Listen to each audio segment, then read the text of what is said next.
Did the Chicago Bulls turn down yet another trade? And I don't know if I'm going to be able to talk Pat off a ledge when it comes to this one, man. We're going to get into it all and more on today's Locked On Bulls.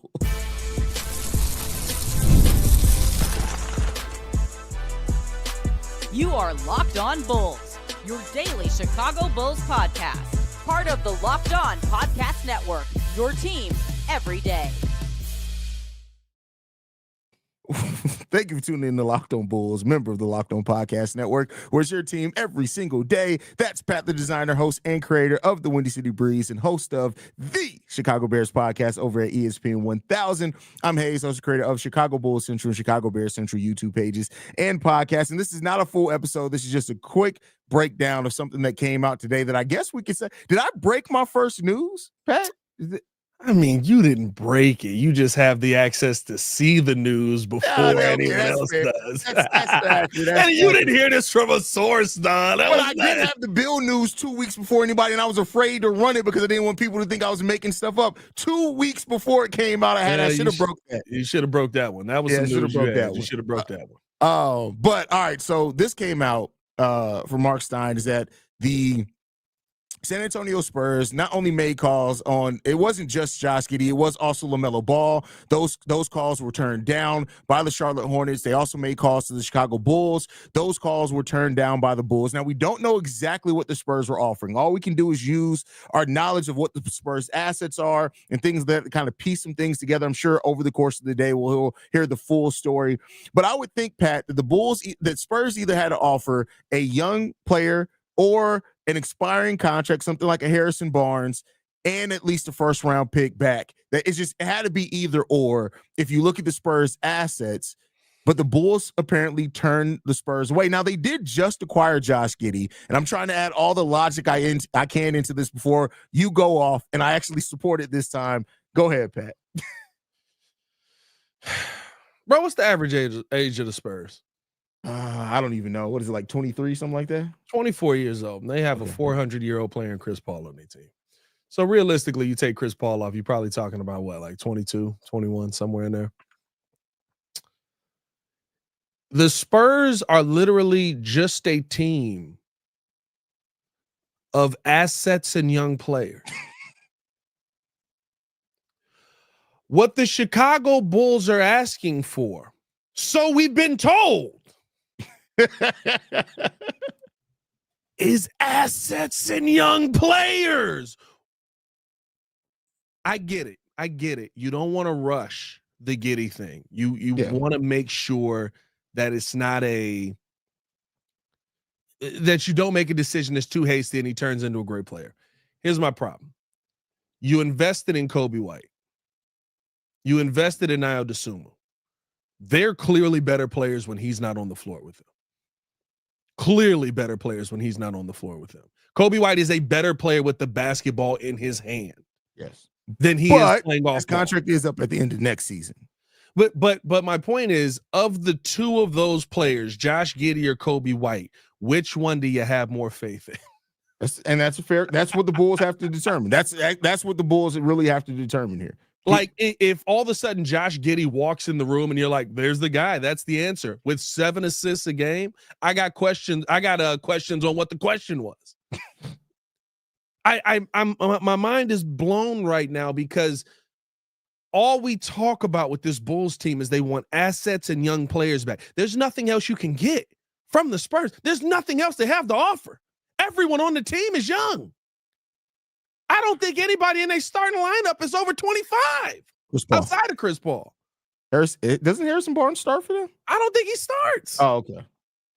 Like that. And so that, like, this is literally what I was saying with the Vooch situation. I get it. I was having the grand conversation versus that specific trade, but the Bulls don't know what the Bulls want. And they have this over-evaluation of assets that, I'm sorry, with Josh Giddey, you don't have time to over-evaluate your assets.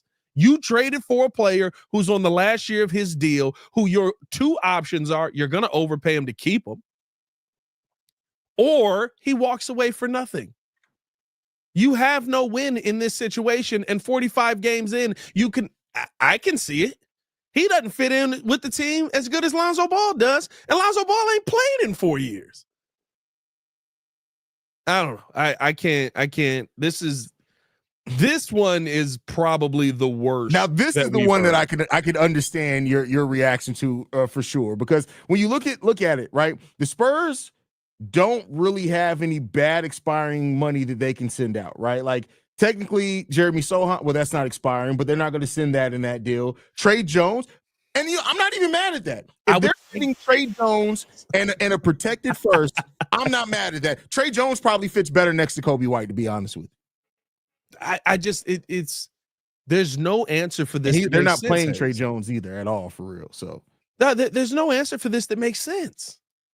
There is zero that you can argue on this. And I think here's the thing, right? The argument that we were having, when you listen back to it, realistically, we were having two different arguments. I was arguing the grand scheme of the trade. You were arguing specifically the Capella trade. Yeah.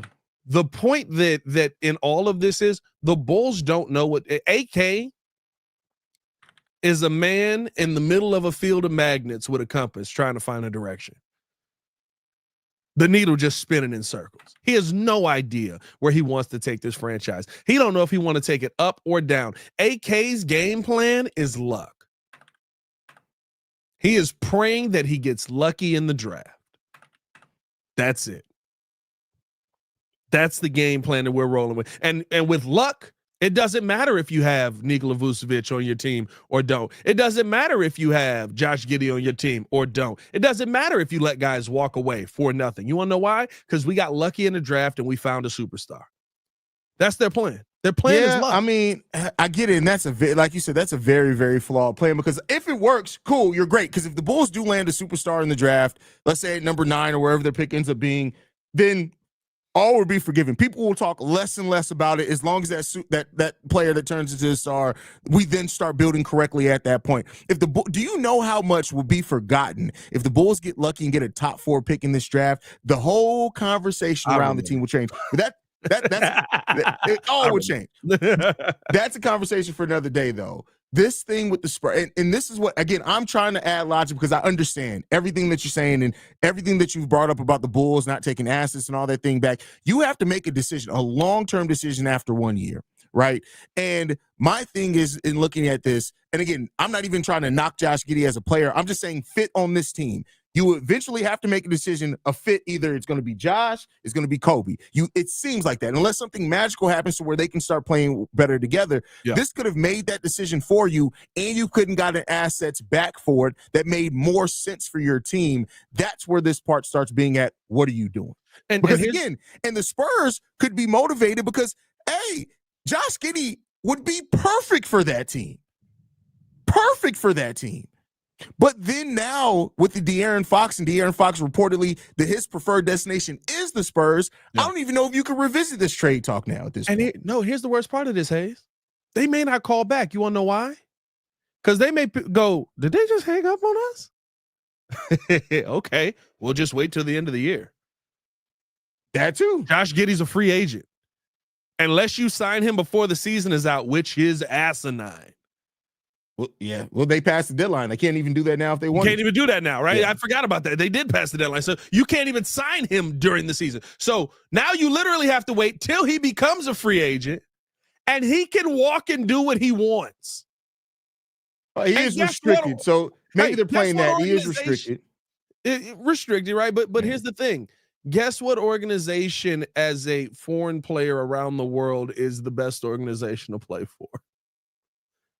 The San Antonio Spurs. And guess also what, if you're looking at yourself and honest and saying, hey, I need to develop, guess what franchise is also better at developing? The San Antonio Spurs. Like, dog, you have no win in this. This was your only win. Yeah. Again, we don't know the deal. We don't know what was offered. But there's nothing to offer but assets and young players. There's legitimately zero to offer outside of that with the Spurs. This is bro. Malpractice? I swear. No. Oh, it's malpractice. That's easy. They've been malpracticing for a while, and we need a class action lawsuit against this franchise. I would dare to say, now again, it depends on what comes out, but with the contract situation of Josh Giddey, and knowing what you're still talking like everybody's like, oh, he's probably getting like 10 million. Patrick Williams got 18 million. He's more productive than Patrick Williams. He's definitely getting like at least 25 20. He's getting at least 20 to 25 at the minimum. Like you're paying him $25 million. Yeah. If we get through this and it comes down to he just walks away for nothing, this will be worse than ignoring the Knicks Zach LaVine trade. Oh, way worse. If Josh Giddey does walk away from it, because let's say a team signs him to a poison pill deal or something that the Bulls can't match, and you lose Josh Giddey for nothing, and this offer was on the table, and considering at least Zach, there was 1 year into his extension, they still had hope that that team was going to still work out. You have no long-term attachment to this player. You haven't put him on a team that maximizes his strengths anyway, at right? all, yeah. You haven't done that, so it's not like you can even say, at least the Bulls could say, hey, we just invested all this to bring in some players that actually could play with Zach LaVine. You had that out on that part at least, right? You don't even have that with this. This is bad, bro. I'm not gonna lie. This is like the worst situation I have seen the Bulls in a while.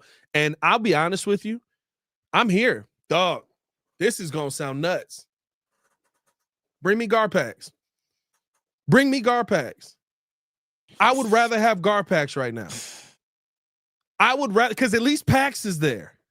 Yeah. I would rather have Garpax. Garpax made dumb decisions. Yeah. They roll with Paul Zipser. Yeah. By the way, did you see that tweet blowing up where now everybody's just sending me their worst lineups of all their franchises? Yeah. I love that happened for you. Hey, hold on real quick. Hold on real quick. Because first of all, I need y'all to understand this. This is Locked On, and yes, we are a corporate show, but I'm still Hayes, and you are not going to come on this program and nearly come to disrespect anybody that's on this show, much less the integrity of the show overall. If you can't understand the nature of the conversation, you sir, are an idiot. We're having a conversation on the fact that they just turned the Spurs away into having the conversation instead of actually having that. That's what we're having here. So I'm going to respectively cook you today because we are on Locked On. But notice this: you could be a watcher and a viewer and interact, or you could become a victim real quick. The choice is yours. Bro definitely Googled how to spell fiduciary. He absolutely did. He absolutely did.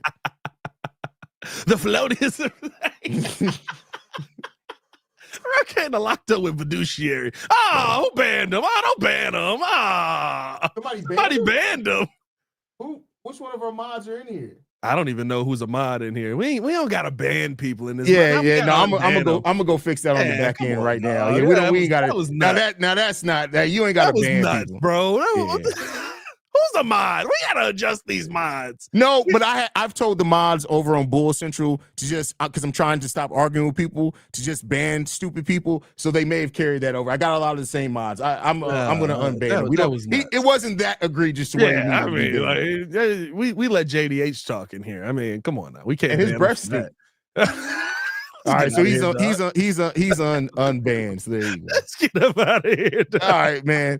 Anyway, we'll be back tonight after the game. We just wanted to give this episode, this news, some time to talk and live in the conversation. Man, let us know your thoughts on it down below. How do you feel about the Chicago Bulls basically turning the Spurs away in their pursuit of Josh Giddey and how that could actually negatively impact the Bulls in the long run? Do you think the Bulls were right? Let me know what you guys think on all that down below. Thank you for tuning in to Locked On Bulls. We'll be back for a full episode tonight.